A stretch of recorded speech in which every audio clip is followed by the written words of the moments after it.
Donovan, which other sort of businesses are involved in this corporate social responsibility? I mean, examples perhaps of businesses in South Africa that would be linking up with NGOs and with governments? I think we're seeing it across a number of different areas. So, for example, in our case, we specifically focused on the ICT sector, although the companies that we're working with come from multiple areas. They don't have to come from ICT specifically, as long as they use ICT as a means to enable their business.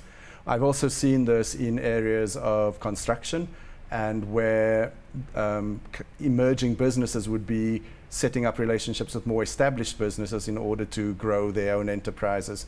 We've actually seen through Enablis some really good examples of working with some of the major retailers in South Africa, where we are working with our entrepreneurs to help them get either their products onto the shelves of major retailers, or, for example, looking at something like logistics and supply chain and how they can work with bigger organizations.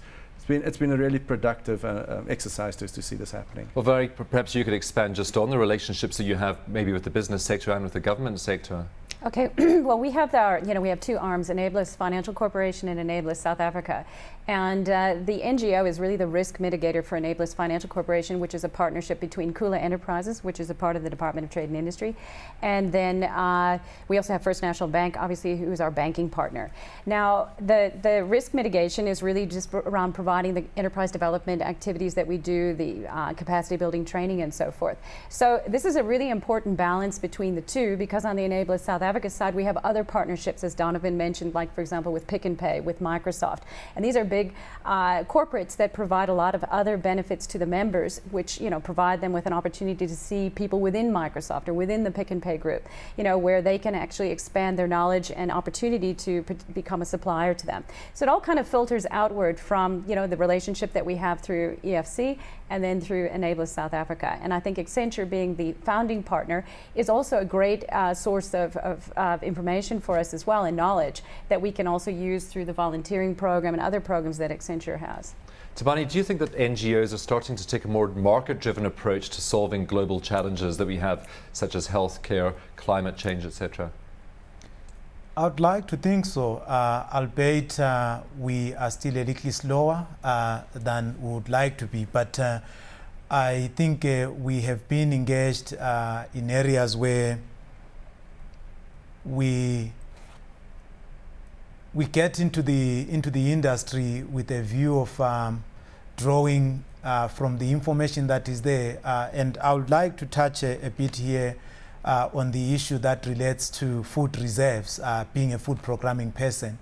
One of the things that climate change is bringing into this context is that we are getting quite challenged on the resources that deal with food aid. And on food reserves, we have actually been working with commodity stock exchange, which are on the public and private markets. So you do need this business approach, and you do need the business links to take it forward? Yes, we do. I mean, can NGOs do it alone going into the 21st century? Do they need these business and government partnerships, Trip? Yeah, we at ADP would advocate that we do all need to work together. I think there are a number of things that all of the sectors benefit from. Obviously, the NGO or development sector gains from the skills and capabilities that the private sector can bring, and that private sector market-based approach and thinking.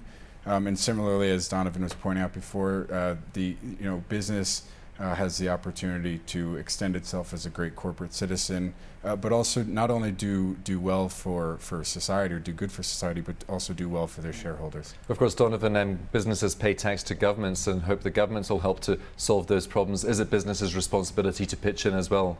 I think it is a collaboration, and it definitely is a partnership. And we've certainly seen one of the good examples that I saw as a board member on Enablis was how we worked, for example, with a revenue agency in South Africa, trying to make sure that we could get Enablis set up in the right way to look at its tax, for example. So we're definitely seeing much closer collaboration, and I think it is important for both government and the private sector to come together in this form of collaboration. It's totally beneficial. Of course, Trip, there's been lots of talk of collaboration. How does Convergence actually take collaboration forward? Sure.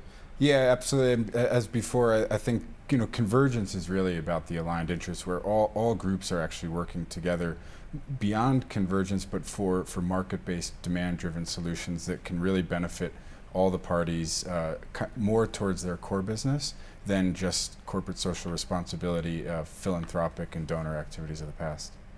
Well, after the break, my guests and I will continue our discussion on the need for development convergence and Accenture development programs place in that. We'll see you after this.